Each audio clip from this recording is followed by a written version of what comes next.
Muy buenas tardes a todos, ¿cómo están? Bienvenidos.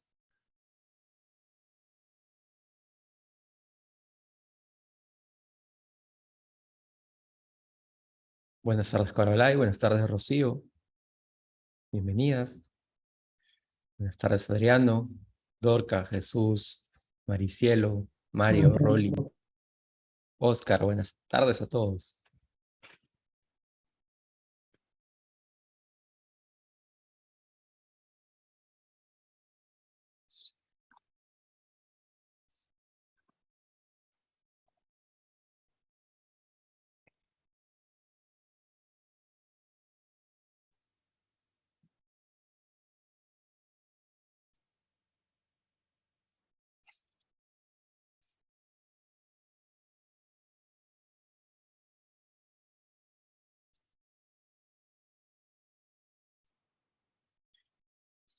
Bien, bienvenidos a esta semana 6. En esta semana 6 tenemos una semana bastante recargada. Vamos a trabajar con el producto vectorial en la clase de hoy. La próxima clase vamos a introducir la segunda condición de equilibrio. Y para la sesión del día viernes ya tenemos establecida nuestra práctica calificada número 1. Además de eso, informarles de que pueden revisar las correcciones de todos los talleres. Si hubiese alguna consulta, también pueden ir escribiéndome. Y bueno, además de eso, comentarles que envié un anuncio con todas las informaciones acerca de la práctica calificada del día viernes. Vamos a comentar también un poco de eso más adelante, pero ahí está toda la información. Si no escuchasen las informaciones o las olvidaran, siempre pueden recurrir a ese anuncio. Ahí está toda la información que necesitan para dar de manera correcta la práctica del día viernes.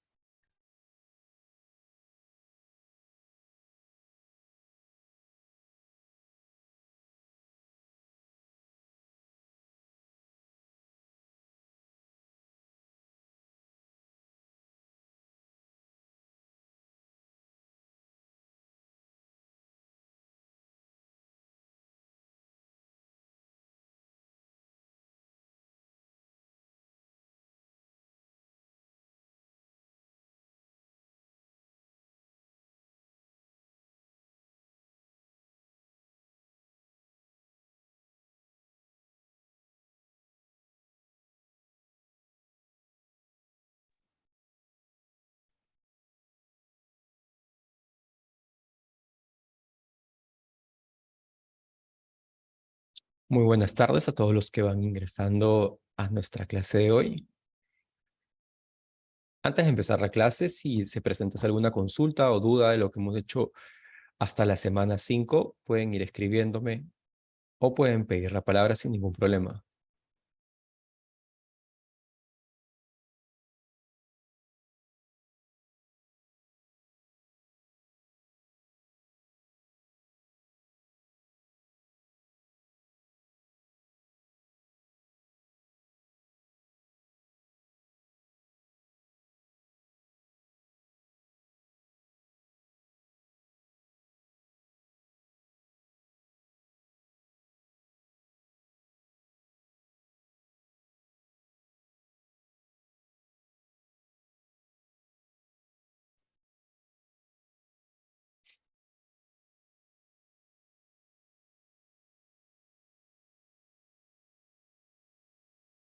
Bien, nuevamente bienvenidos todos a la semana 6 de nuestro curso de cálculo aplicado a la física 1.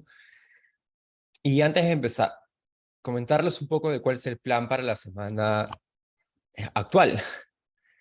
En la primera sesión vamos a ver el producto vectorial. ¿Por qué vamos a ver el producto vectorial? Este producto vectorial es una definición nueva que vamos a aprender a trabajar el día de hoy porque es muy útil para nosotros poder definir de manera adecuada la torsión de una fuerza. Entonces, esencialmente, nuestro objetivo principal de esta semana, desde el punto de vista académico, es entender qué es el producto vectorial para poder determinar una torsión. Entonces, si no sabemos cómo determinar un producto vectorial, jamás vamos a determinar de manera adecuada una torsión. Vienen de la mano. Entonces, en esta clase, en esta primera sesión de la semana 6, Vamos a trabajar con el producto vectorial y recién en la siguiente clase vamos a aplicarlo específicamente para tratar la segunda condición de equilibrio. Bien. Entonces, es doble el objetivo de esta semana. Primero, introducir el producto vectorial en la clase de hoy para definir el concepto de torsión. Y una vez habiendo aprendido cómo calcular la torsión de una fuerza, la sesión siguiente introduciremos la segunda condición de equilibrio. ¿Bien? Muy buenas tardes, Oscar. Además de eso, el día viernes, como bien saben ustedes, ya tenemos preestablecida la práctica calificada número 1. La práctica calificada número 1 va a constar de 85 minutos de duración, consta también de 5 preguntas, y el temario de la práctica lo pueden revisar en el anuncio que he enviado el día de hoy. Ahí están indicadas exactamente las 5 preguntas asociadas con los temas a que se corresponden. Bien, la primera pregunta es de movimiento en una dimensión. La segunda pregunta es de movimiento en 2 dimensiones. La tercera pregunta es de movimiento circular uniforme. La cuarta pregunta de la primera condición de equilibrio, lo que vimos la semana anterior. Y la quinta pregunta es acerca de lo que vamos a ver durante esta semana. La segunda condición de equilibrio y cálculo de torques, cálculo de los momentos de una fuerza. Bien. Okay. Para más detalles, ahí está el anuncio, pero si tuvieran alguna pregunta, los escucho o los leo, por favor.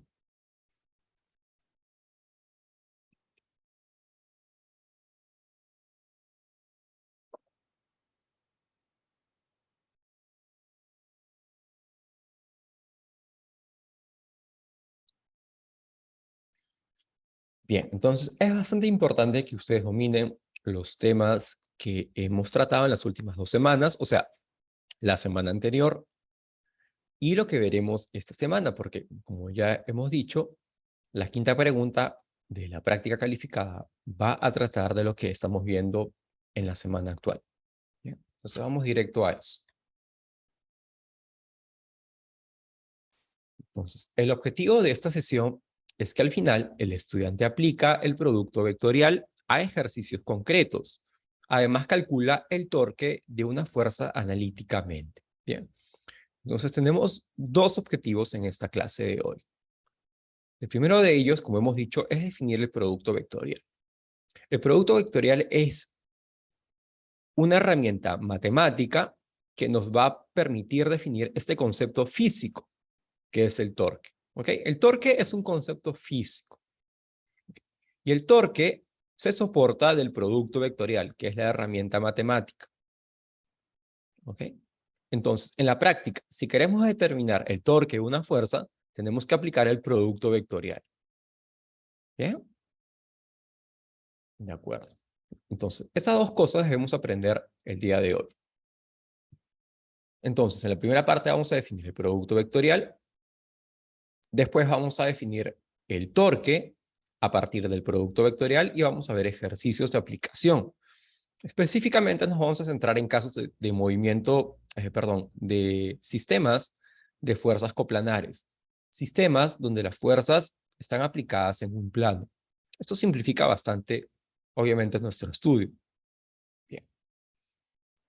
¿Y por qué queremos definir el concepto de torque o el concepto de momento de una fuerza? Bien. Ok.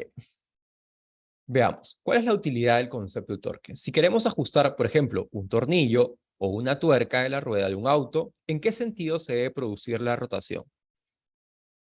¿Okay? Por ejemplo, es una pregunta que nos podríamos plantear. Si queremos producir un torque sobre un tornillo, sobre una tuerca, ¿en qué sentido deberíamos producir la rotación? Es una pregunta que podríamos intentar responder. El momento de una fuerza tiende a producir una rotación. ¿Okay? Entonces, hasta ahora nosotros hemos trabajado en la semana anterior con fuerzas aplicadas en una dirección. Esas fuerzas tenían la capacidad de mover a los objetos en línea recta. Pero por supuesto no es la única forma como los objetos se pueden mover. Por ejemplo, en la imagen de abajo, la imagen de abajo, vemos a dos personas aquí, bien, balanceándose. Cada una produce una fuerza asociada con su peso. Vemos en este caso en particular en el cual hay un punto pivot que las fuerzas no producen movimientos en línea recta sobre la barra, sino más bien tienden a hacerla rotar. Lo mismo pasa en el caso de la llave y la tuerca.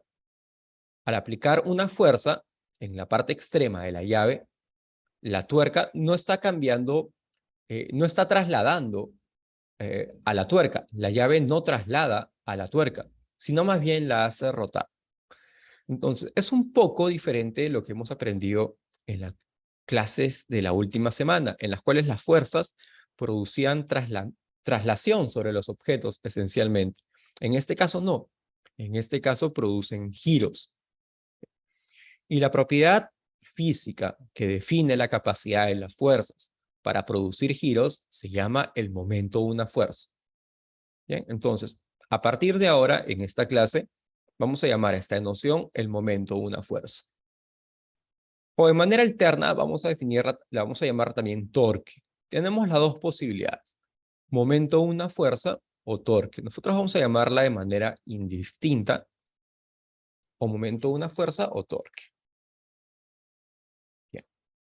Entonces, puntos importantes que debemos recordar antes de poder definir el producto vectorial. Bien. Lo primero que tenemos que recordar es cómo se calcula un determinante de una matriz 3×3. Bien. De repente ustedes han visto esto antes.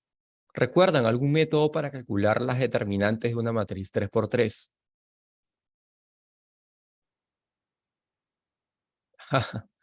Claro que sí, el método de Sarrus. Ajá. Este es un método bastante conocido en el cual se agregan dos columnas más a las 3 columnas y se comienza a multiplicar de manera escalonada, ¿verdad? El método de los cofactores, dice Jesús, exactamente. Ese es muy útil. Bien. Ok.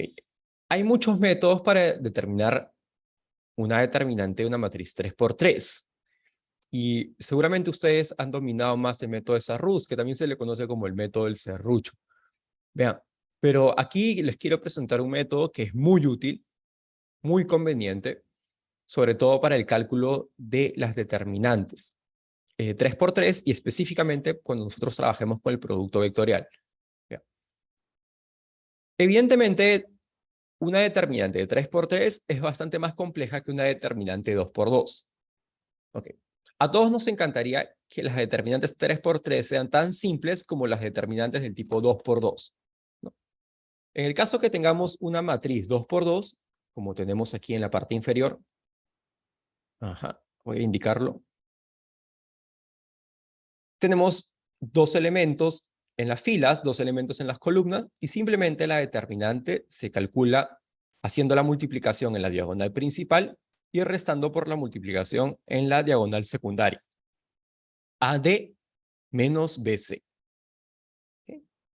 Entonces, la determinante de una matriz 2×2 es simplemente esta multiplicación de las diagonales principales. Muy fácil, ¿verdad? Muy fácil de recordar esta metodología.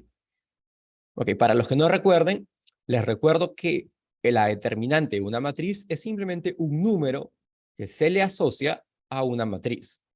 En este caso, a una matriz 2×2 se le asocia este número, ¿okay? Que depende obviamente de sus componentes. Lo mismo pasa en el caso de una matriz 3×3.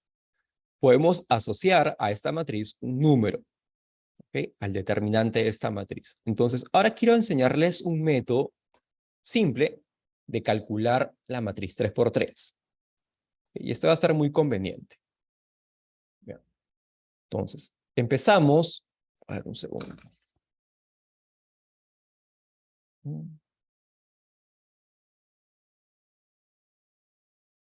Ok, voy a ver si mi pluma me quiere escribir. Aquí está. Muy bien. Entonces, tenemos una matriz 3×3. Entonces, a los elementos de la primera fila les colocamos signos, uy, perdón, vamos a cambiar. No quiere, vamos a colocar signos positivos, signo negativo y signo positivo, en ese orden. Entonces, ¿qué hacemos? Primero escogemos al primero de los elementos de la primera fila, de la primera columna, al primer elemento, al elemento A1. Bien, lo colocamos afuera. Sabemos que ese es un número. Y ahora eliminamos a los elementos que están en la columna de A1 y eliminamos a los elementos que están en la fila A1. Bien. Entonces nos queda simplemente una matriz 2 por 2, como pueden ver, que tiene elementos B2, B3, C2, C3. Y los colocamos como un determinante. Bien, entonces A1 está multiplicando a ese determinante 2 por 2 que ha quedado. Es la primera parte. Ok. Ahora volvemos a nuestra determinante 3 por 3 y colocamos el siguiente de los términos en la primera fila, que vendría a ser A2. Pero vean que A2 tiene un signo negativo adelante. Entonces primero colocamos el signo negativo, colocamos A2 y seguimos la misma metodología. Eliminamos a los elementos de la columna de A2 y a los elementos de la fila A2. Y nos quedaría otra vez una determinante 2 por 2, que tendría como elementos B1, B3, C1 y C3. Bien, listo. Y una vez más, seguimos esa metodología con el tercero de los términos, que vendría a ser A3. A3 es positivo, colocamos A3, y otra vez eliminamos la fila de A3 y la columna de A3. Y nos quedaría simplemente una determinante 2 por 2, que la escribimos aquí. Bien. Listo. Así se calcula la determinante de una matriz 3 por 3.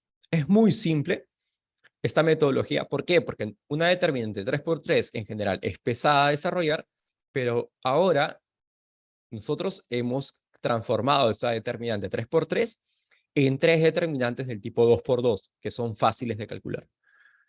Entonces, una vez que hemos hecho eso, ahora solamente nos queda por determinar las determinantes 2 por 2, ¿no? Cada una de estas, pero que son fáciles. Entonces, vamos, multiplicamos nada más. Quedaría A1 multiplicando a la determinante 2 por 2, por ejemplo, la diagonal principal menos la diagonal secundaria, lo que está aquí, igual en este caso, la diagonal principal menos la diagonal secundaria, idéntico para el tercero de los casos, ¿no? B1 por C2 menos B2 por C1. Listo. Así de simple. Y así se determina la determinante de una matriz 3 por 3. ¿De acuerdo? Este método es completamente análogo, o bueno, digamos, ustedes conseguirían el mismo resultado si siguen el método de Sarrus, por ejemplo, sin ningún problema, pero este método es bastante conveniente cuando trabajemos con producto vectorial. ¿Alguna pregunta acerca de la metodología del cálculo de matrices 3 por 3, por favor?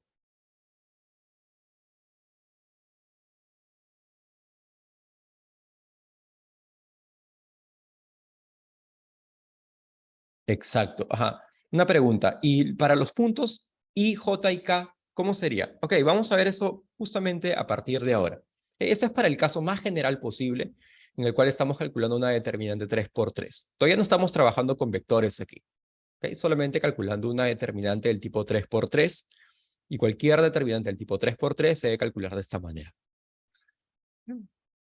Entonces, simplemente aquí abajo, bueno, ustedes pueden revisar esto en el material que subió en Canvas, y he colocado otra vez esta imagen simplemente para que ustedes recuerden la mnemotecnia de cómo se desarrolla este determinante 3 por 3. Recuerden que siempre se colocan los primeros términos de las filas y después se eliminan las filas y las columnas y nos quedamos con la matriz 2 por 2 que nos resta. Exactamente, esto es bastante útil para determinar el producto cruz, el producto vectorial. Bien, entonces siempre que trabajemos con matrices 3 por 3, a partir de ahora vamos a reducirlas a tres matrices del tipo 2 por 2. Y eso simplifica nuestra vida. Muy bien. Okay. Entonces, ahora recordemos eso, tengámoslo en mente, cómo calcular determinantes 3 por 3, pero vamos a introducir ahora sí el producto vectorial. Vean, nosotros hasta ahora hemos aprendido cómo operar vectores, pero hemos hecho sumas de vectores, resta de vectores. Sabemos que un vector lo podemos multiplicar por un número sin ningún problema, por un escalar, pero hasta ahora no hemos operado productos de vectores. ¿Ok? Y evidentemente multiplicar vectores no debe ser nada simple, o no debería ser muy simple, porque ¿qué regla deberíamos seguir para multiplicar vectores? Bien, entonces, ahora vamos a presentar una regla en específico que opera dos vectores y como resultado da un tercer vector. Muy bien. A este producto se le llama producto vectorial. Y antes de pasar a aprender cómo se hace el cálculo de un producto vectorial, lo más importante es que recordemos cuál es la definición de un producto vectorial, cuáles son las propiedades de un producto vectorial. Bien, esto es muy importante. Entonces, vamos a definir el producto vectorial de dos vectores, A y B. Entonces, imagínense ustedes que tengamos dos vectores, A y B. Y el ángulo que hay entre el vector A y el vector B es teta. Bien. ¿Qué vendría a ser el producto vectorial? Ok. El producto vectorial es un tercer vector, ojo ahí, es un tercer vector tal que es perpendicular. Primera propiedad que tiene que tener el producto vectorial.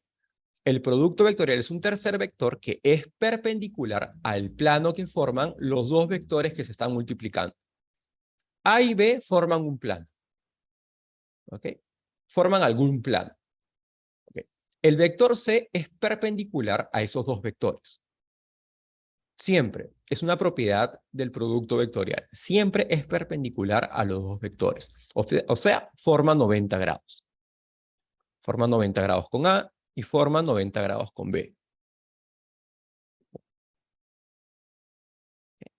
Entonces, primera propiedad, el producto vectorial es un tercer vector que es perpendicular a los dos vectores que se están multiplicando.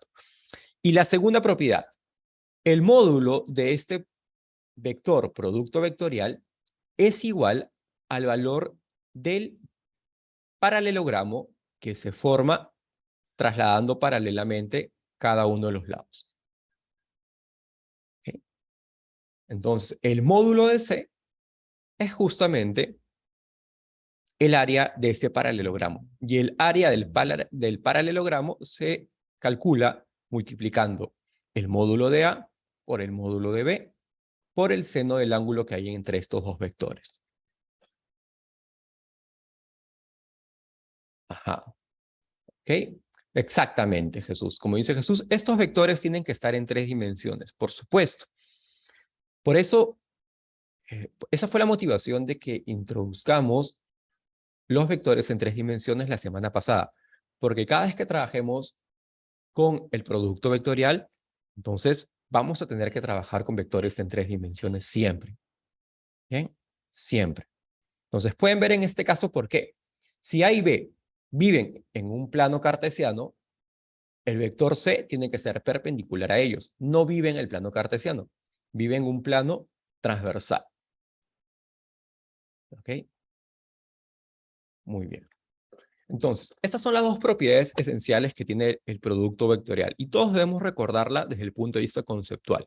El producto vectorial es un tercer vector que es perpendicular a los dos vectores que se están multiplicando y el módulo de este vector es justamente igual al área del paralelogramo que se forma trasladando paralelamente los vectores A y el vector B. ¿De acuerdo? ¿Alguna pregunta, por favor?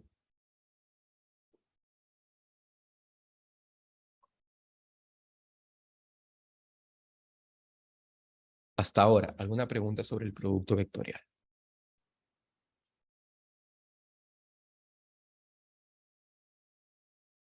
Bien. Se considera como la normal. Ok, buena pregunta. ¿El vector C será la normal del plano AB? No es exactamente la normal, porque para que sea la normal tendría que tener módulo 1.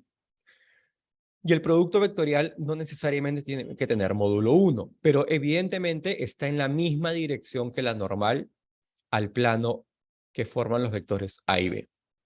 ¿Ok? O sea, es paralelo. C es paralelo al vector normal del plano AB, por supuesto. ¿Bien? Ok, entonces, estas propiedades deben quedar súper claras, pero no hemos dicho nada todavía acerca de cómo se calcula el producto vectorial de dos vectores. Solamente estamos definiendo sus propiedades elementales. Y ahora sí vamos a pasar a determinar cómo se calcula el producto vectorial. Bien, entonces, imaginemos que tenemos un par de vectores. Nos dan un par de vectores. Los vectores U y B. Bien. Entonces, en principio tenemos la descomposición completa del vector U y la descomposición completa del vector B. Eso quiere decir que conocemos todas las componentes de cada uno de estos vectores. Si es que las conocemos, ya podemos determinar el producto vectorial de estos dos vectores. Entonces, gráficamente, ¿qué sería? Tendríamos el vector V, tendríamos el vector U, y podemos determinar el producto vectorial, que es un tercer vector que es perpendicular a ellos dos. ¿Cómo hacemos eso? Bueno, vamos justamente a aplicar lo que hemos visto de las determinantes 3×3. El producto vectorial de dos vectores, ¿qué sería? Sería la siguiente determinante 3×3. En la primera fila se colocan los vectores unitarios y J y K en las direcciones X, Y y Z, evidentemente. En la segunda fila se colocan las componentes del vector U, del primero de los vectores que se está multiplicando. Y en la tercera fila se colocan los elementos del segundo vector que se está multiplicando. En este caso el vector V. Y se calcula esa determinante. Así de simple. ¿Okay? Entonces siempre se ordena de esta manera la determinante 3×3 y ahora simplemente se multiplica. Se hace la determinante 3×3. Y seguimos la misma metodología que presentamos anteriormente. Vean. Ya hemos dicho que colocamos signos encima de los elementos de la primera fila, más, menos, más. Y comenzamos a escoger a partir del primero. Entonces colocaríamos primero I, ¿verdad? Vamos a hacerlo paso por paso. Okay. Escogemos I, y una vez que escogemos I, eliminamos los términos de su fila y de su columna, y nos quedaría simplemente una determinante 2×2. Entonces, escribimos I con esa determinante 2×2 que queda, que sería U2, V3, U3, V2. Ahora, idéntico. Pasamos a J, pero recuerden que en J tenemos que colocar un signo negativo adelante. Ahora, eliminamos los elementos de la fila de J, los elementos de la columna de J, y simplemente nos quedaría J por la determinante interna que queda. Bueno, y finalmente hacemos eso con el término K.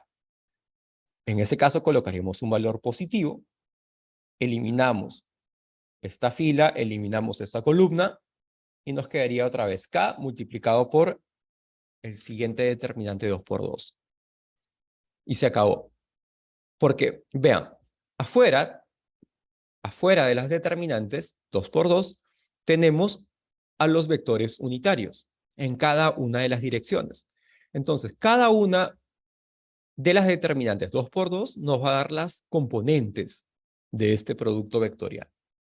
Bueno, y las determinantes 2×2 son fáciles de calcular. Ya sabemos que se calculan haciendo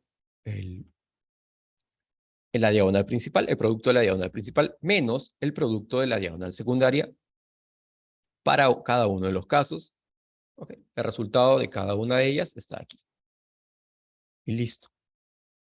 Ese vendría a ser nuestro producto vectorial. Como pueden ver, es un tercer vector. Y aquí tenemos las tres componentes del producto vectorial. Listo. Siempre vamos a seguir esa metodología para calcular el producto vectorial de dos vectores. Muy bien. Antes de pasar a ver algún ejercicio de aplicación, preguntas, por favor, sobre estos principios, sobre estas bases teóricas. Profe, Sí, por bueno, favor, buenas Ronnie. tardes. Una Sí, consulta. sí, Profe, ¿es lo Jesús. mismo U por B que B por U no va a ser lo mismo. Ajá, muy buena pregunta. Muy buena pregunta.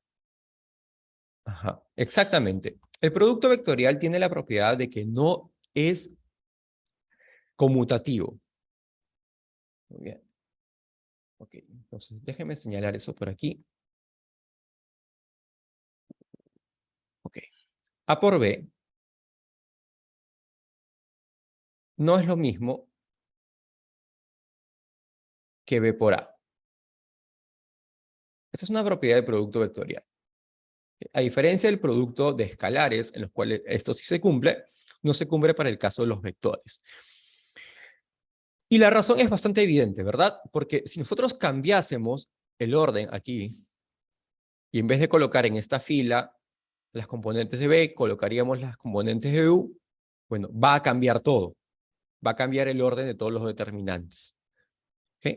Y es fácil probar de que no solamente no son lo mismo, sino que el producto vectorial es anticonmutativo. ¿Eso qué quiere decir? Que si cambiamos el orden de los elementos que se están multiplicando, el signo también va a cambiar. Entonces, hubiese un signo negativo adelante. Muy bien. Entonces, mucho cuidado a la hora de escribir las componentes de un producto vectorial, porque si no lo hacemos de manera adecuada, podemos llevarnos un signo equivocado en el resultado final.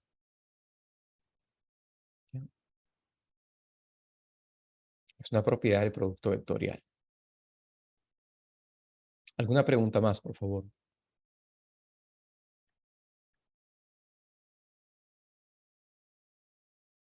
Ok, entonces ya ven lo importante que es poder calcular las determinantes 3 por 3, reduciéndolas a 3 determinantes 2 por 2. Es muy conveniente porque de esa manera vamos a calcular los productos vectoriales y las componentes del producto vectorial van a aparecer de manera natural, como hemos visto aquí.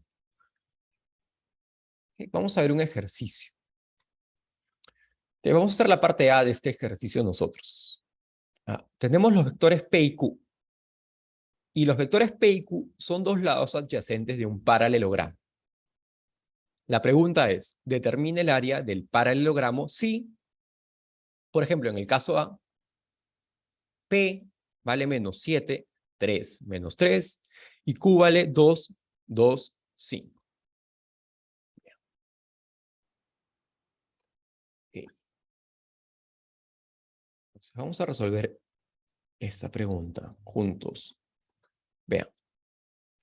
Entonces, imaginemos que tenemos dos vectores. Por aquí P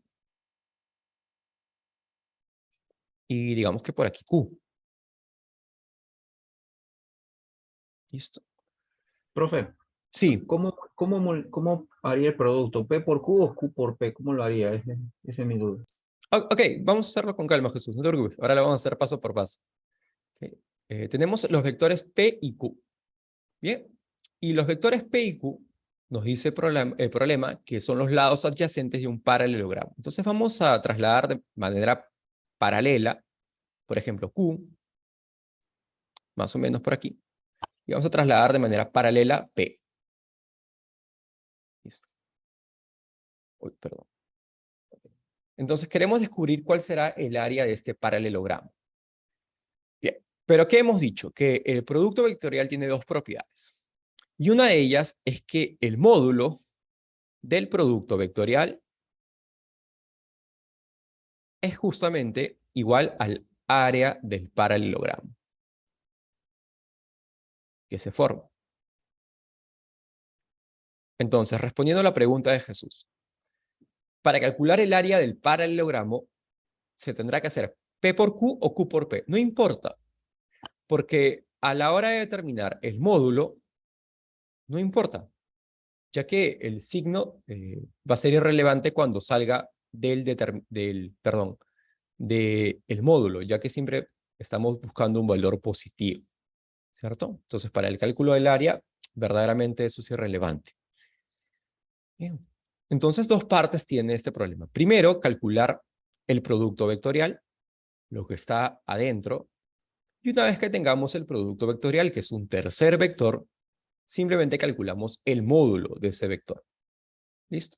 Entonces, vamos a hacerlo. Parte A. Vamos a determinar P por Q. Listo. Entonces, ¿cómo se hace eso? Bueno, hemos dicho, colocamos nuestra determinante 3 por 3. En la primera fila colocamos los vectores unitarios. En la segunda fila colocamos las componentes del vector P, menos 7, 3 y menos 3. Y en la tercera fila las componentes del vector Q, 2, 2, 5. Okay. Listo. Ahora vamos a operar esta determinante 3 por 3 como hemos aprendido. Entonces, para no olvidarnos, colocamos signo positivo, signo negativo, signo positivo. Listo. Y comenzamos a operar. Primero colocamos I, que vendría a ser positivo, y eliminamos la fila de I y la columna de I. Simplemente quedaría una determinante 2 por 2, que sería 3, menos 3, 2 y 5. Seguimos. Ahora, el signo negativo, antes de colocar el vector unitario J, eliminamos la fila de J, la columna de J, y quedaría menos 7, menos 3, 2 y 5. Finalmente colocamos K con signo positivo, y eliminando la fila y la columna de K, quedaría menos 7, 3, 2, 2. Bien. Ok. Y esto ya es fácil, ¿no? ¿Verdad? Calcular las determinantes 2 por 2 es sencillo. 3 por 5, 15, menos 6, 21. 21 y... Ok. Aquí. Menos 7 por 5, menos 35. Y menos 35 menos 6 es menos 29, multiplicado con ese signo negativo que está afuera, quedaría más 29J. Y finalmente tendríamos en el último término K menos 7 por 2, menos 14.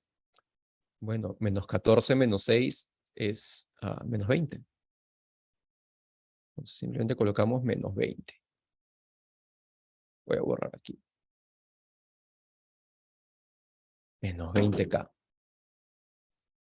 Listo. Listo. Ese es el vector P por Q. Ya sabemos que el producto vectorial es un vector, evidentemente, y como cualquier vector tiene 3 componentes. Okay.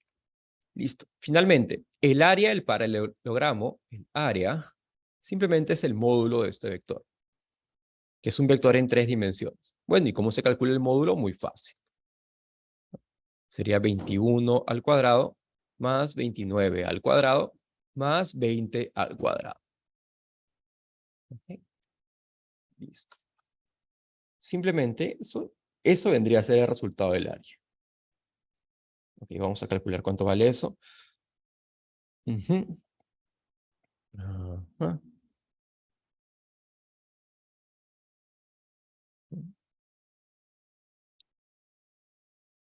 Listo, vamos a pedirle a la calculadora que nos determine eso.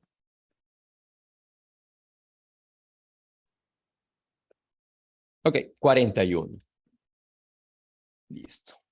41 unidades cuadradas, evidentemente, ¿verdad? ¿Qué unidades? No sabemos. Pero 41 es el valor numérico. Y así se determina el área de un paralelogramo si conocemos las componentes de sus lados. Preguntas, por favor.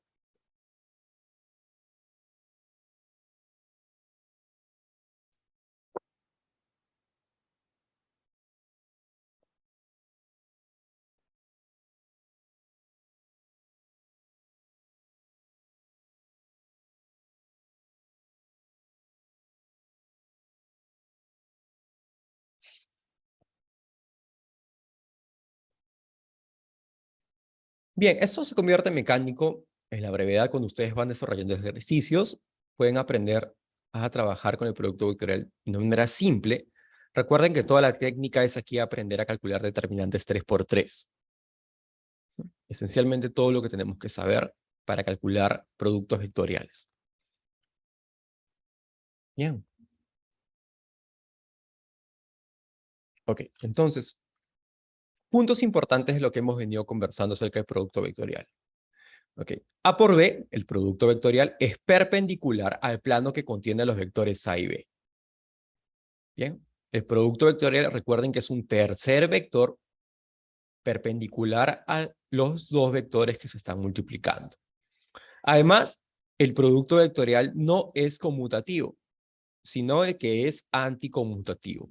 O sea, si cambiamos el orden de los elementos que se están multiplicando, también debe cambiar el signo de resultado del producto vectorial. Ojo ahí. Así que hay que tener mucho cuidado. Bien. Y el cálculo del producto vectorial siempre lo podemos usar, siempre lo podemos determinar aplicando la determinante de una matriz del tipo 3×3. Listo. Finalmente, otra propiedad importante es que el módulo del producto vectorial es igual al área del paralelogramo que se forma con los lados de los vectores que se están multiplicando. Y esa área siempre es igual a A por B por el seno del ángulo que hay entre esos dos vectores. ¿Bien? Un resumen del producto vectorial. ¿Alguna pregunta, por favor? Porque a partir de ahora vamos a dejar el producto vectorial y vamos a aplicarlo específicamente para el cálculo de los momentos de fuerza.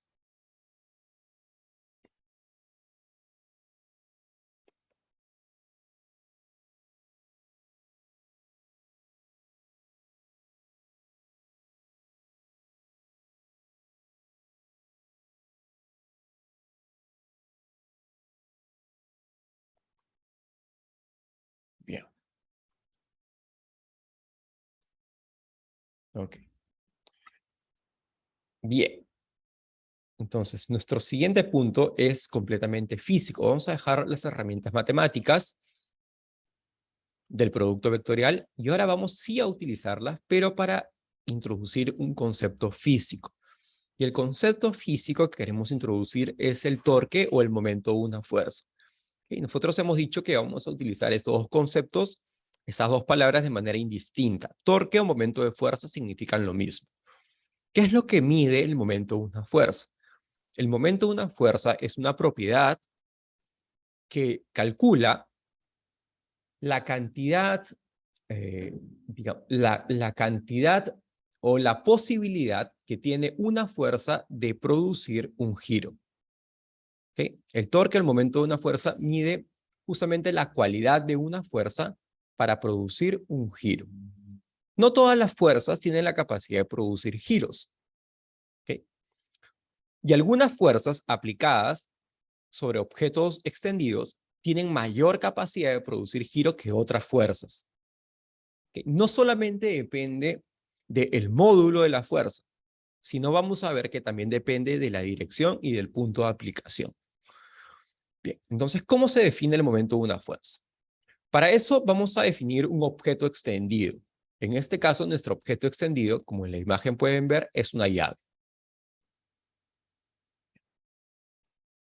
Bien, nosotros vamos a aplicar alguna fuerza sobre este objeto extendido.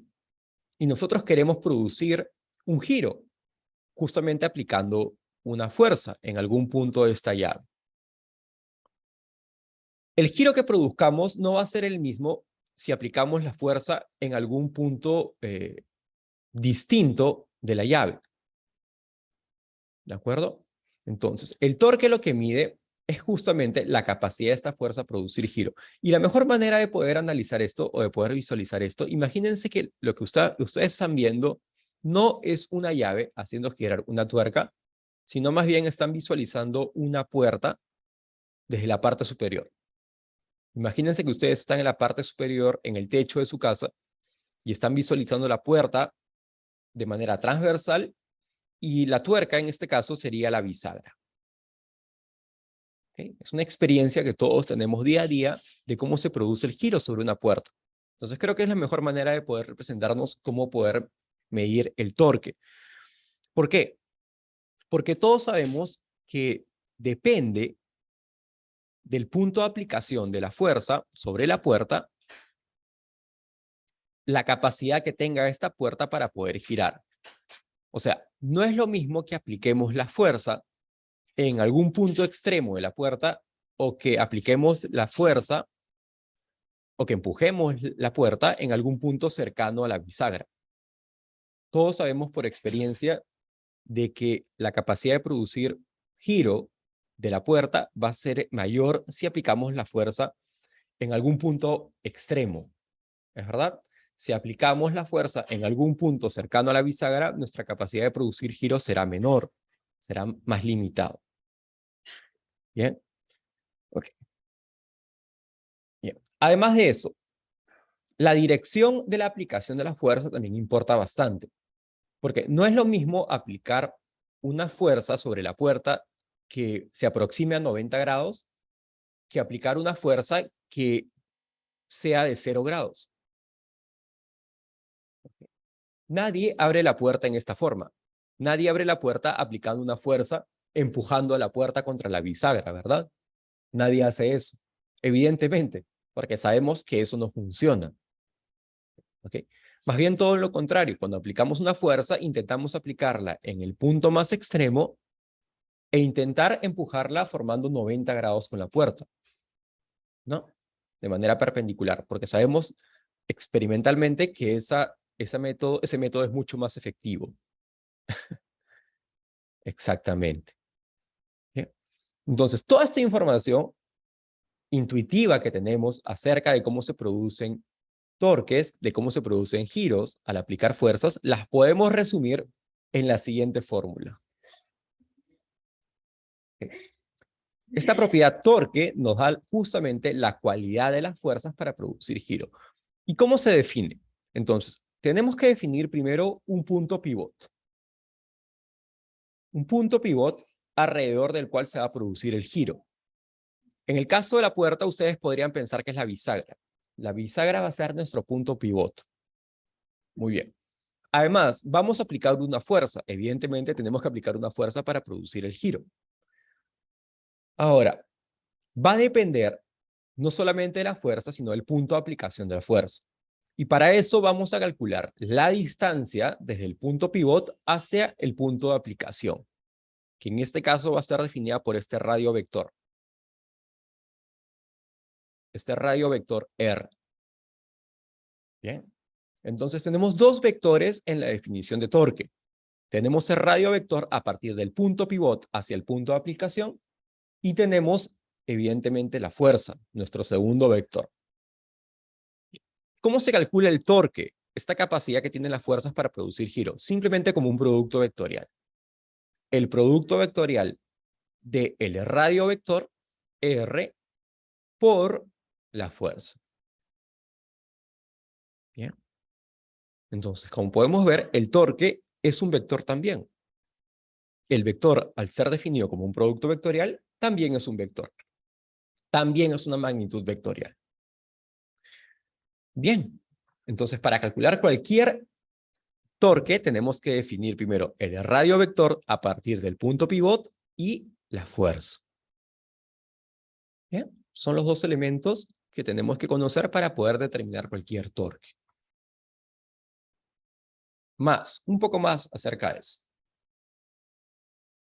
Bien, va a haber casos en los cuales vamos a trabajar en el plano cartesiano.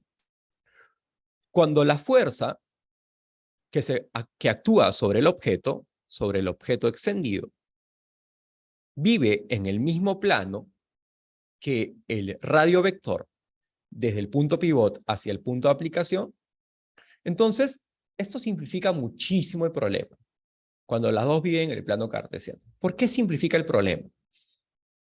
Porque, vean, la fuerza y el radio vector viven en el plano cartesiano, en el plano XY. Y sabemos que el producto vectorial es perpendicular a estos dos vectores. Entonces, si estas dos fuerzas viven en el plano cartesiano, la única posibilidad de que un vector sea perpendicular a estos dos vectores es que sea perpendicular al plano cartesiano. O sea, que viva en el eje Z. Ustedes pueden imaginar que el torque vendría a ser un vector que está en la dirección que sale de la pantalla, en el eje Z, como saliendo de la pantalla, como apuntando a la cara de ustedes. ¿De acuerdo? Entonces, siempre que trabajemos en el plano cartesiano con fuerzas que viven en un plano, vamos a tener el producto vectorial que apunta en la dirección Z, lo que simplifica muchísimo el problema. Entonces, ya conoceríamos, digamos, por default, cuál vendría a ser la dirección en ese caso. Además, el módulo del torque siempre lo podemos calcular multiplicando R, el módulo del radio vector, F, el módulo de la fuerza, multiplicado por el seno del ángulo que hay entre esos dos vectores. Recuerden que esta es la forma como se calcula el módulo de cualquier producto vectorial. ¿Okay? Producto de los módulos por el seno del ángulo que hay entre los dos vectores. Entonces, este vendría a ser el módulo del torque. ¿Okay? Entonces, ya tendríamos, en el caso de fuerzas coplanares, la dirección, el módulo, y simplemente nos faltaría determinar el sentido. ¿Okay? El signo de este torque. Y eso se calcula siguiendo una ley muy simple que seguramente ustedes la han visto en la escuela, que es la regla de la mano derecha. Y la mejor manera de recordar eso es ver si la fuerza que está siendo aplicada sobre el objeto produce un giro horario o un giro antihorario. En este caso, estas dos fuerzas que vemos aquí están produciendo giros en esta dirección, ¿verdad? La llave va a girar en esta dirección. Muy bien. Es una dirección del tipo antihorario.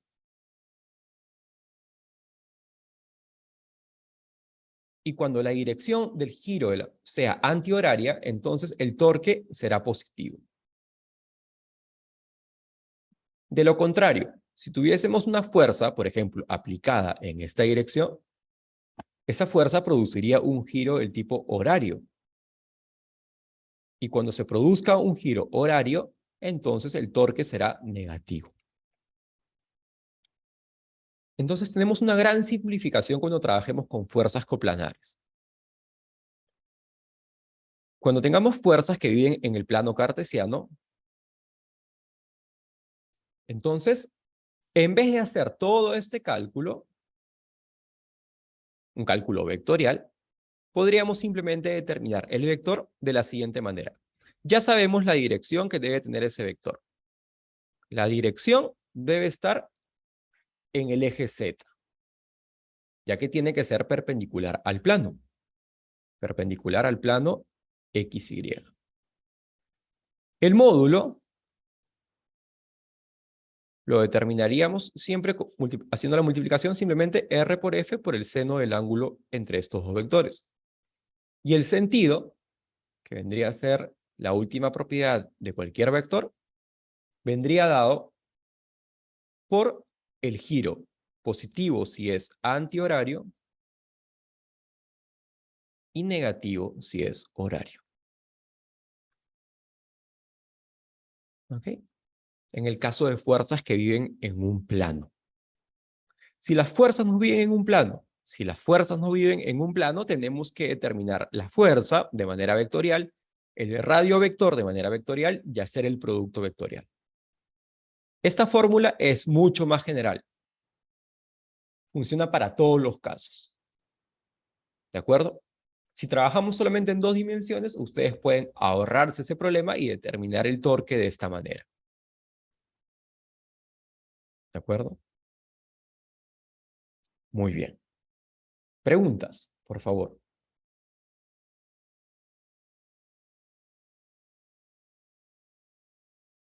Profe, entonces el torque es un vector, Claro que sí.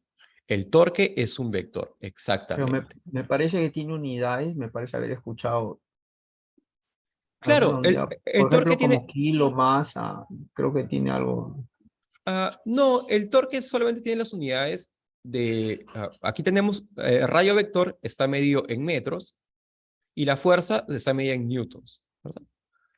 Entonces, el torque siempre va a venir en unidades de newtons por metro. No tiene unidades particulares. Siempre vienen en newtons por metro.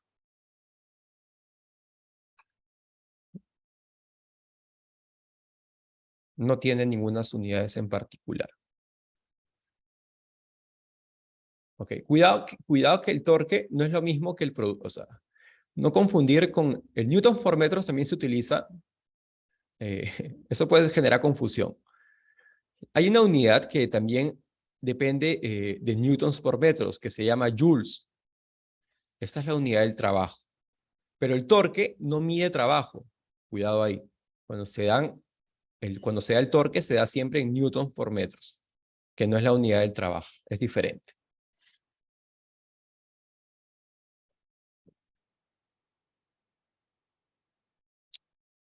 Ok.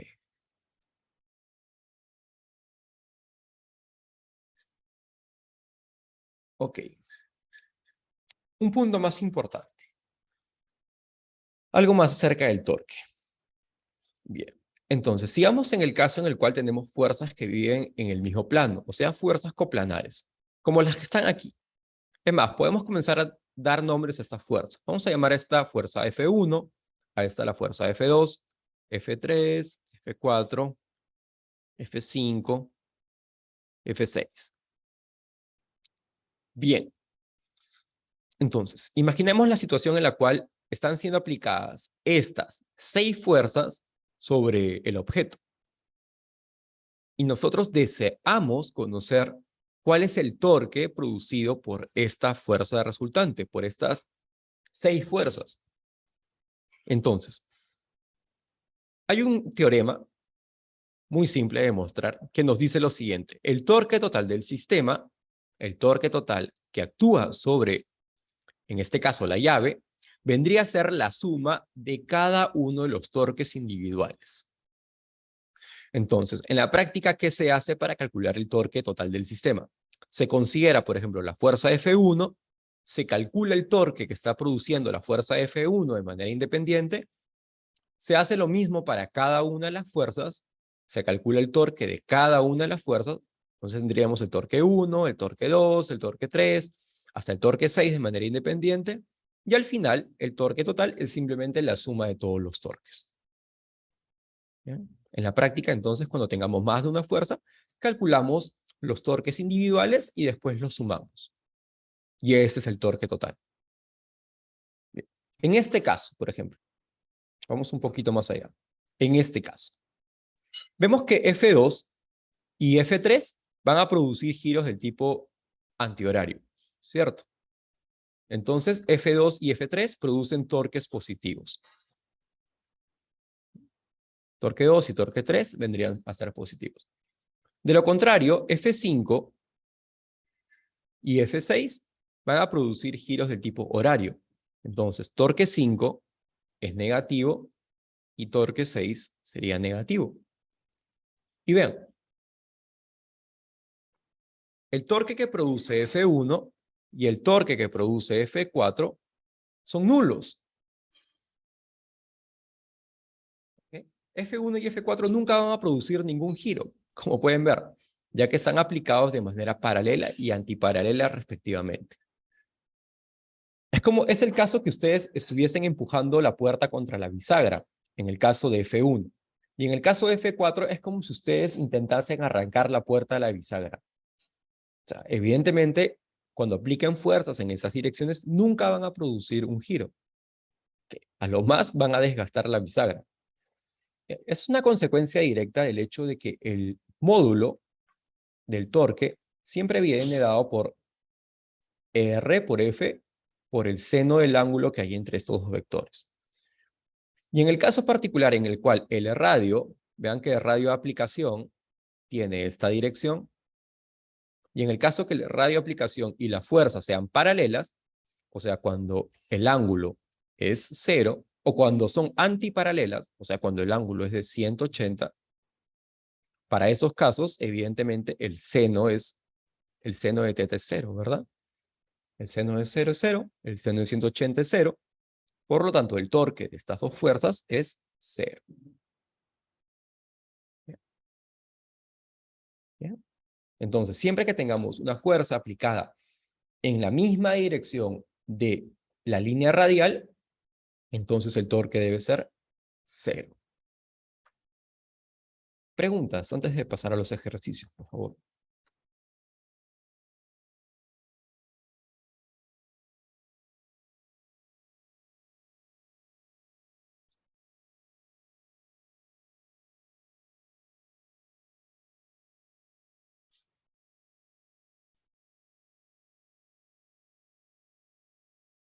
Bien.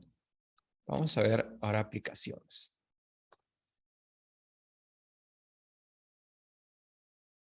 Primer caso. Una fuerza vertical de 100 newtons se aplica en el extremo de una palanca. Bien. Entonces, esta fuerza F tiene módulo 100 newtons. Ojo ahí. Su módulo es 100 newtons. ¿Okay? Vamos a dejarlo por ahí. Solamente tiene módulo 100 newtons. Si la distancia respecto a o sea, el punto pivot O, es de 2 metros, determina el torque producido por la fuerza respecto al punto O. Bien. Hay que determinar el torque con respecto al punto pivot O. Muy bien. Entonces, vamos a seguir dos metodologías. ¿Qué les parece? Primero vamos a utilizar la metodología analítica, que es definir el torque de manera usual. Recuerden que el torque, por definición, es igual al producto vectorial entre el radio vector R y la fuerza F. Bien. Entonces, vamos a aplicar primero esta definición. Muy bien. Entonces, para hacer eso, tenemos que determinar primero cuánto vale el vector R y el vector F. Y nada más. Okay. Empecemos con el vector F, que es el más fácil de todos. Vean, el vector F tiene módulo 100 newtons y solamente tiene dirección en la vertical, hacia abajo. Así que el vector F debe ser el vector 0, tiene 0 componentes en X, en Y, 100, pero apuntando hacia abajo, negativo, y en Z, que duda cabe, 0, porque vive en el plano. Ahora hagamos lo mismo con el vector R. El vector R dicen que tiene, su módulo de R es 2 metros. ¿Okay? Entonces, esta distancia vale 2 metros. Vamos a hacerlo por aquí. 2. Vamos a dibujarlo mejor. Uy. Ok, vamos a hacer esa descomposición, que es bien fácil, utilizando triángulos rectángulos. Okay. Este ángulo vale como 60. Bien. Uy. Este ángulo vale 60. Esto vale como 2. Entonces, este es como 30. Y este lado debe valer como 1. Y este debe valer como raíz de 3, ¿verdad? Muy bien. Entonces, el vector R puede ser descompuesto en 1 en la horizontal, raíz de 3 en la vertical y 0 en Z. Ahí está la descomposición del vector R. ¿Bien? Listo. Entonces, ya tenemos R y F, ahora podemos escribirlos en el producto vectorial. Tendríamos el producto vectorial de 1 raíz de 3, 0, producto vectorial con F, que es 0 menos 100, 0. Y este producto vectorial, obviamente, que se calcula con una determinante 3 por 3. Y J, K. Y colocamos las componentes. 1 raíz de 3, 0. Y aquí 0 menos 100, 0. Vean. Evidentemente, vean, primero vamos a calcular la componente I. Si vamos a calcular la componente I, podríamos intentarlo, pero al colocar I, vamos a borrar esta fila, esta columna, y vean, nos va a quedar una determinante 2 por 2 que nos va a dar 0. Esta determinante 2 por 2 da 0, ¿verdad? Okay. Lo mismo podríamos hacer en el caso de J. En el caso de J, eliminamos esta fila, esta columna, y la determinante de la matriz 2 por 2 que queda también va a dar 0. Evidente, ¿no? Porque en la última columna tenemos 0, 0. Muy bien. Entonces, la única componente no nula es la componente K. Entonces, la componente K la determinamos borrando esta fila, esta columna, y nos quedaría 1 menos 100. ¿no? 1 menos 100, que simplemente es menos 100. O sea, menos 100K. Listo. Ese es el valor del torque. El torque entonces vale menos 100K. Listo. Muy bien. Ya lo determinamos. Ahora, ¿cuál vendría a ser una segunda metodología? Una segunda metodología sería darnos cuenta primero de que la fuerza y el radio vector están en el plano cartesiano. Entonces, el torque evidentemente tiene que ser paralelo al eje K. Evidente, ya que tiene que ser perpendicular a ellos dos. Ya hemos dicho que eso siempre tiene que pasar. Entonces ya tenemos la dirección de ese vector. Vamos al módulo. El módulo lo podemos calcular también de una manera simple. Recuerden que el torque tiene como módulo R por F por el seno del ángulo que hay entre estos dos vectores. Listo. Para este caso, el torque vendría a ser, el módulo de R vale 2. F vale 100. El módulo de F vale 100. Y finalmente, el seno del ángulo que hay entre el radio vector y la fuerza. Y hacen este ángulo que vale 30. Entonces colocaríamos el seno de 30. Bueno, esto es justamente 2 por 100 por 1/2, 100. Ya tenemos el módulo de ese torque. Finalmente, solamente nos preocupamos por el sentido. Y el sentido va a depender de si es que el giro es horario o antihorario. Y evidentemente esta fuerza F va a producir un giro del tipo horario. Por lo tanto, el sentido es negativo. Se acabó. Vean que con los dos métodos tenemos la misma información. Finalmente, con el segundo método diríamos, el módulo de este vector es 100. Está en la dirección K. Y su sentido es negativo. ¿Ok? El torque vale lo mismo. ¿De acuerdo? Entonces, cuando tengamos fuerzas que viven en el mismo plano que el radio vector, podemos aplicar cualquiera de estos dos métodos, vamos a llegar al mismo resultado. Ustedes usen el que gusten. Preguntas, por favor. Pero entonces el producto vectorial, el torque, es el vector, pero el módulo de ese vector sería 100. O sea, el producto vectorial me está dando directamente el módulo del vector. En este caso en particular, dependiendo de cómo tú lo veas, el producto vectorial siempre es un vector. El producto vectorial siempre es un vector. Entonces, en particular en este caso, este vector solamente tiene una dirección, que es la dirección en el eje Z. Pero es porque estamos viviendo en el plano, porque nuestra fuerza y nuestro radio vector viven en el plano. Entonces solamente tiene una componente en el eje Z. Nada más. Entonces, obviamente esa componente es equivalente en valor absoluto que el módulo. Pero no necesariamente tiene que ser así, ¿no? En casos más complejos, donde tengamos fuerzas que no tienen por qué vivir en un plano, el torque no tendría por qué vivir exactamente en el eje Z.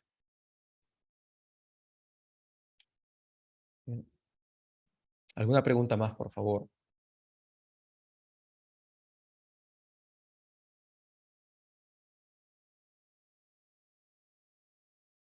Bien, entonces, en 2 dimensiones se simplifica muchísimo, como pueden ver, los cálculos. Vamos a ver un ejemplo más. Y obviamente vamos a seguir la misma metodología. Vean aquí. La figura muestra una fuerza horizontal de 300 newtons. Determina el torque producido por la fuerza con respecto al punto O. Otra vez, el punto O es el punto pivot. Entonces, en la práctica, ¿qué tenemos que descubrir? Determinar la fuerza, F.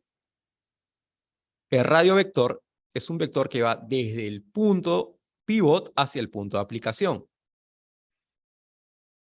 Bien. Tenemos todo para determinar R, tenemos todo para determinar F. Ya pueden calcular ustedes el torque que produce la fuerza de 300 newtons. Pueden seguir cualquiera de los dos métodos. Les debe salir el mismo resultado. ¿Okay? Me gustaría que lo trabajen por unos 3 minutos y después lo revisamos juntos.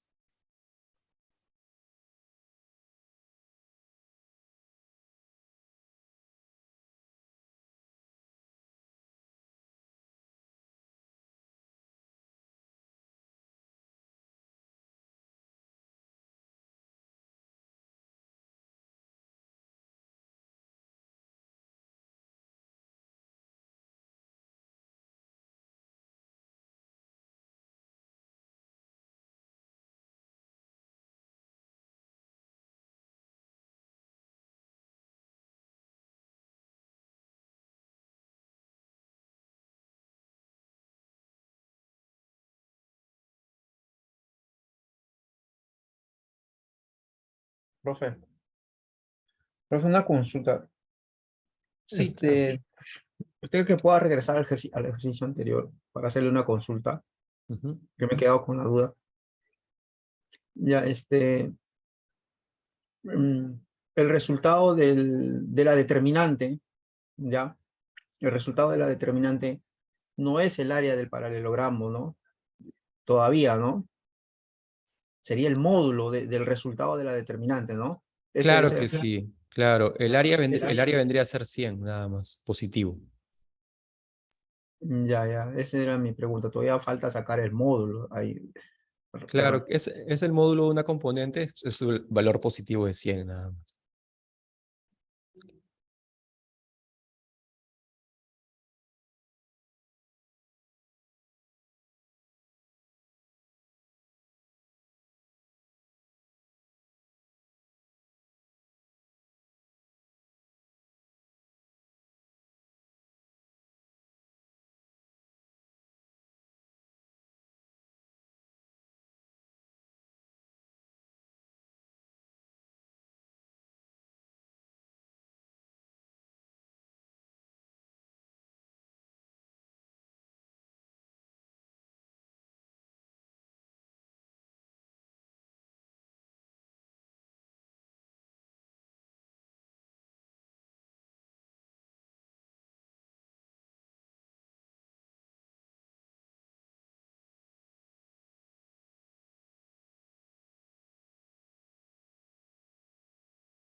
Bien, vamos a resolverlo juntos entonces, este caso. Vamos a hacer primero el método analítico. Calcular el torque por la definición. Producto vectorial de el radio de aplicación por la fuerza F. Este método es infalible. Okay, es infalible. Una vez que reconozcamos R y F, solamente es un cálculo directo. Primera cosa que me gustaría preguntarles. ¿Cuánto vale el radio vector en este caso? ¿Cuánto vale el vector desde el punto de aplicación, desde el punto pivot, perdón, desde el punto pivot hacia el punto de aplicación de la fuerza? Profe, ahí tienes que hacer Pitágoras, ¿no? Para hacer No, ese es un vector y como cualquier vector tiene componentes X, Y y Z. ¿Cuáles serían las componentes de este vector R?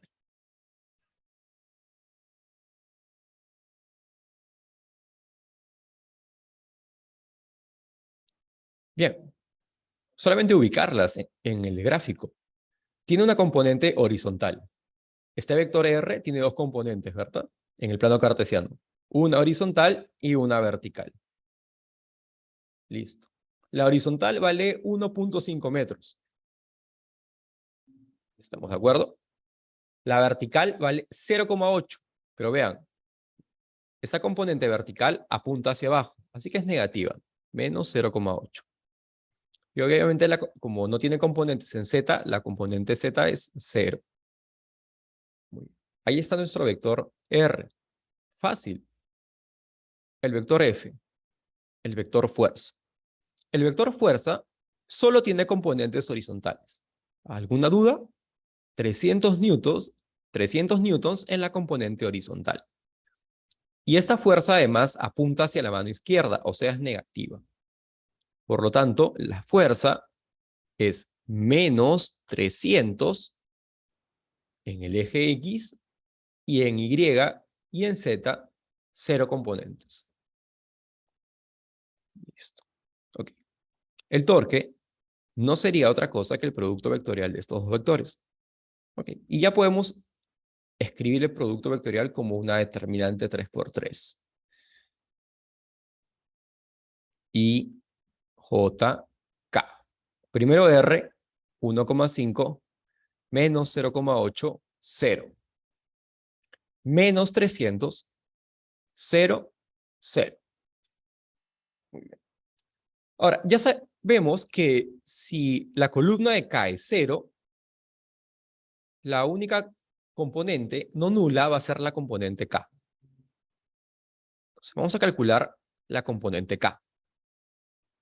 Entonces, eliminamos esta fila, eliminamos esta columna y tendríamos simplemente la determinante 2×2 de 1,5 menos 0,8, 0 menos 300. Ok, ¿cuánto sale esto?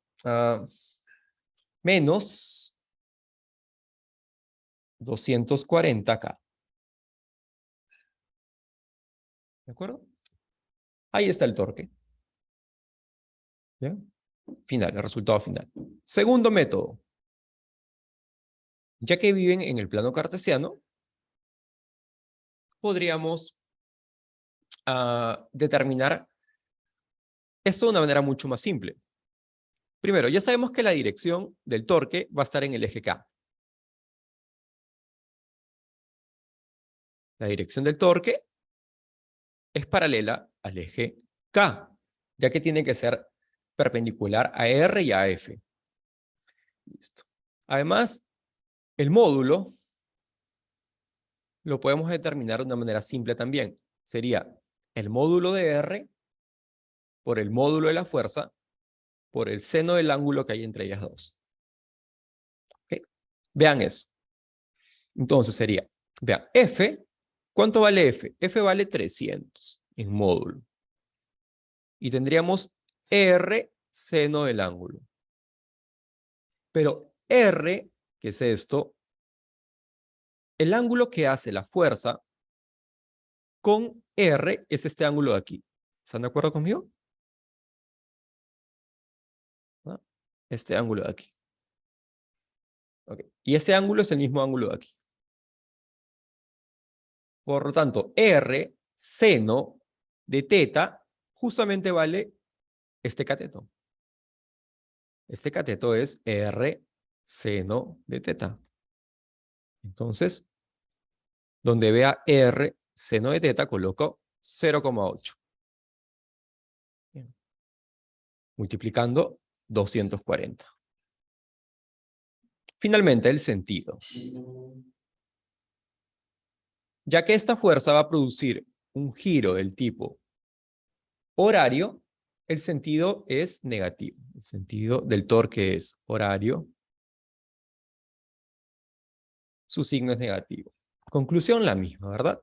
El torque sería 240 en módulo, la dirección K y el sentido negativo. Okay. Check.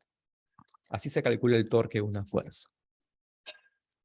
Con cualquiera de los dos métodos. Preguntas, por favor.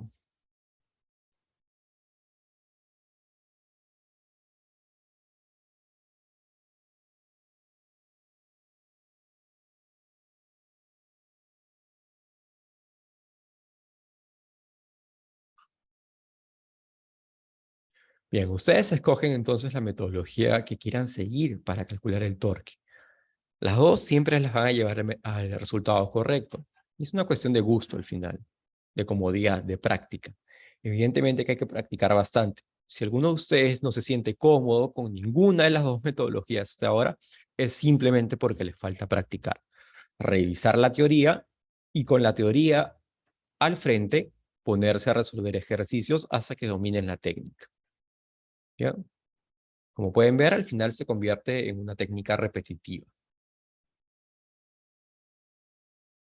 Bien. Ok. Quiero dejar este ejercicio planteado como reto. Pero, además de eso, más de este tipo de ejercicios ustedes pueden revisar en Canvas. En Canvas hay una lista de ejercicio extensa con estos ejercicios y más ejercicios aún. Por ejemplo, en este caso. Determina el momento resultante producido por las fuerzas con respecto al punto O. Nuevamente, dos metodologías. Bien. El punto pivot es el punto O. Aquí tenemos más de una fuerza. Podríamos llamar a esta la fuerza F1, esta la fuerza F2 y a esta la fuerza F3. Pero ya sabemos que el torque total es igual al torque de la fuerza F1 más el torque de la fuerza F2 más el torque de la fuerza F3. Entonces queda determinar cada uno de los torques de manera individual. ¿Listo? Y después simplemente los sumamos. Ok. Calcular el torque de F1 es fácil, es el más fácil de todos. Ustedes pueden calcular el torque aplicado por esta fuerza siguiendo cualquiera de las dos metodologías que hemos desarrollado. Pero, por favor, tienen que ser consecuentes y fieles a las metodologías. Así como lo hemos hecho en los ejercicios anteriores. No colocar resultados por colocar. Si no siguen la metodología, se van a equivocar. Bien. Hasta que la dominen. Por ejemplo, después de calcular la F2, el torque que produce F2. Nuevamente, para poder hacer eso, ustedes tienen que determinar primero este radio vector. Desde 0 hasta el punto de aplicación de la fuerza F2. Vean que es el mismo punto de aplicación de la fuerza F3. ¿De acuerdo? Tienen toda la información para poder hallar ese radio vector. Si es que siguen el método analítico. Si no siguen el método analítico y siguen el segundo método que hemos desarrollado, que es el caso para dos dimensiones, simplemente tendrían que calcular F2 por la distancia perpendicular a F2 a partir de radio de acción. O sea, toda esta longitud. Esa misma longitud es la misma para el caso de F2 y para el caso de F3 sería distinto, porque para el caso de F3 lo que importaría sería esta dirección. Esta dirección para F3 y esta dirección para F2.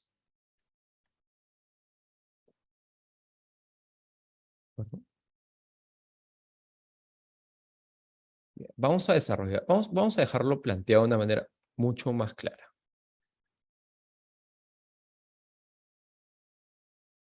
Okay. Vamos a hacer la segunda de las metodologías, en este caso. La primera de las metodologías, la metodología analítica, se las voy a dejar para ustedes. Vamos a calcular esta distancia de aquí. Veamos. Okay. Veamos que vamos a llamarle a este radio vector R. R. Nada más. Listo. Muy bien. Entonces, el torque total es la suma de todos los torques. Comenzamos a calcular el torque 1. El torque 1 es el producido por 600 newtons. Vean que este va a producir un giro del tipo horario, así que el signo tiene que ser negativo.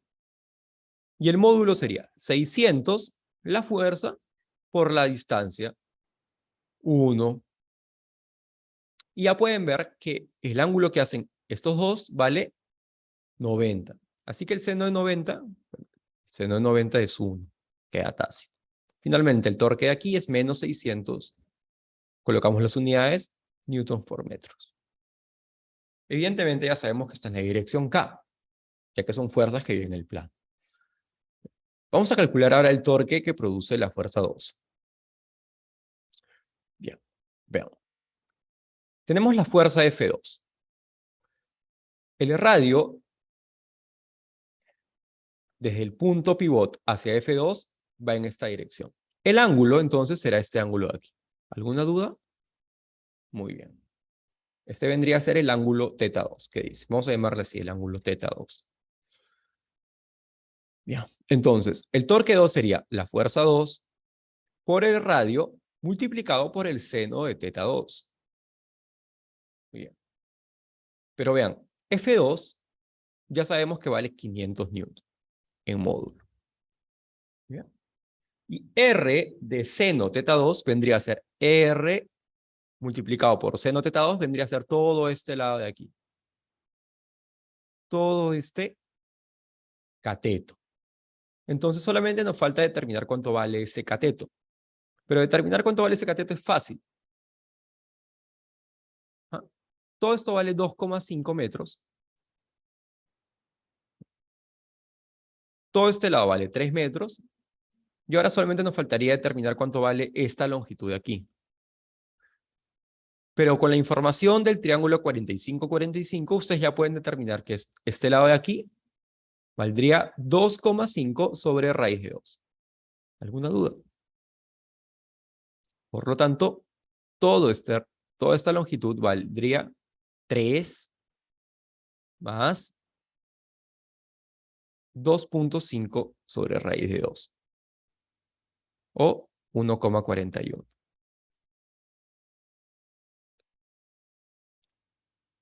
Evidentemente, este torque producido por F2 es positivo, ya que produce un giro antihorario. Es el positivo. Finalmente, el torque que produce la fuerza F3. La fuerza F3 va a producir un torque negativo, ¿verdad? Va a producir un giro del tipo horario. Otra vez. El módulo en este caso es 300, el módulo de la fuerza.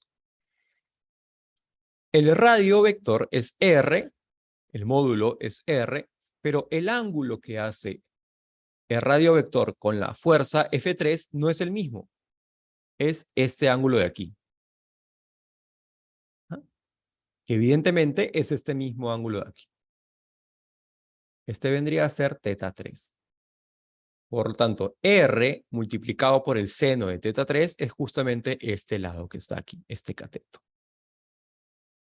Y ese cateto, que duda cabe, vale 2,5 sobre raíz de 2 por el triángulo de 45-45. O sea, 2,5 sobre 1,41.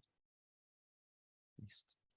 Y de esa manera hemos determinado todos los torques individuales y el torque total simplemente sería la suma de todos ellos. Bien, lo dejo así planteado. Y obviamente me gustaría que ustedes intenten desarrollar la segunda parte, este mismo problema, pero usando el método analítico, utilizando la descomposición de vectores y el producto vectorial como producto cruz. Deberían llegar al mismo resultado. ¿De acuerdo? Mientras más ejercicios ustedes realicen, mejor será la técnica que vayan desarrollando. ¿Alguna pregunta en este último ejercicio?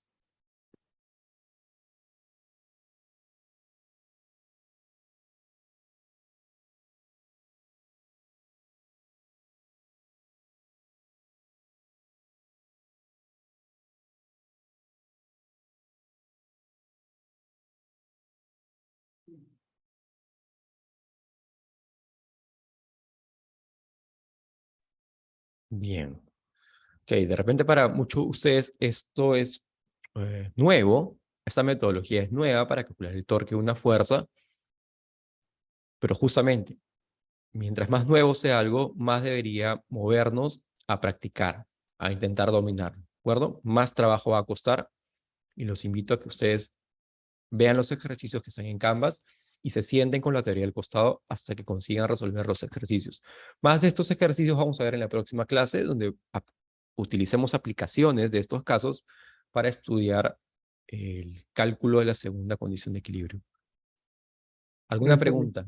Por favor, Jesús. sí, tengo una duda. ¿De dónde usted o cómo halló el ángulo de θ3? O sea, ¿cómo supo que iba ahí este ángulo? Claro. El ángulo que hace, por definición, el ángulo... ok. Vamos a volver a la fórmula. La fórmula del torque, del módulo del torque, es R por F seno del ángulo, pero este ángulo es el ángulo que hace el radio vector R y la fuerza F. Pero nunca debemos olvidar de que que el ángulo es el ángulo que hace el radio vector R, o sea, R realmente es un vector, y F también es un vector. ¿Okay? Entonces vamos a ver en el caso de F3. F3 es este vector que está aquí. Y el radio vector es este vector que hemos trazado en línea roja, ¿verdad? Este es R. Muy bien. ¿Cuál es el ángulo que hace R con F3? Bueno, solamente tenemos que trasladar paralelamente, o sea, generar la línea de acción de cualquiera de ellos dos. En este caso, yo he trasladado la línea de acción de R para medir cuál es el ángulo que hay entre ellos dos, que vendría a ser este ángulo de aquí. Pero de manera indistinta, por ejemplo, hubieran simplemente ustedes podido trasladar F3. ¿Okay? O sea, alargar la línea de acción de F3. Y hubieran determinado que era este ángulo, que es el mismo, ¿verdad? Estos dos ángulos son equivalentes. Entonces, este es el método usual para determinar qué ángulo hay entre dos vectores. Solamente trasladamos la línea de acción de alguno de ellos y medimos el ángulo de su intersección. Nada más. ¿Ok? Y este ángulo, evidentemente, ya que F3 es paralelo a este lado, tiene que ser el mismo de este ángulo, ¿verdad?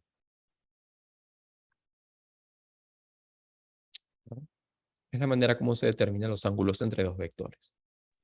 Está bien, profesor, gracias. Ujú. Muy bien. Bien.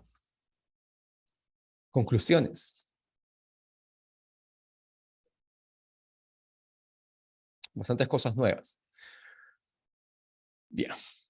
Evidentemente trabajamos con vectores porque los vectores nos permiten determinar magnitudes vectoriales. Y si trabajamos con fuerzas, tenemos que trabajar con vectores. El resultado de multiplicar de forma vectorial dos vectores es un tercer vector que es perpendicular al plano al cual pertenecen estos dos vectores. Es la definición de producto vectorial. Recuerden que el producto vectorial es un tercer vector perpendicular a los dos vectores que se están operando.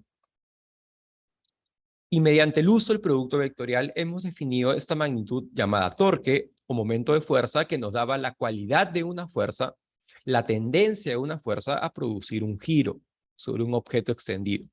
Y el torque es una magnitud vectorial que siempre viene definida por el producto vectorial del radio vector desde el punto pivot hacia el punto de aplicación de la fuerza por la fuerza. Las conclusiones de la clase de hoy. Y como pueden ver, esto es pura práctica. Y bueno, una vez más, no me cansaría de invitarlos a que practiquen con ejercicios. Revisen los textos referencia. Ahí van a ver muchos ejercicios planteados, técnicas en diferentes casos en los que pueden calcular el momento de una fuerza. Y nosotros vamos a ver un poco más de esto en la próxima clase. Bien, muchas gracias a todos por la participación y nos vemos el día miércoles. Hasta el miércoles, profe. Gracias, Buenas profe. noches. Buenas noches, profesor. Profesor, buenas noches. Buenas noches.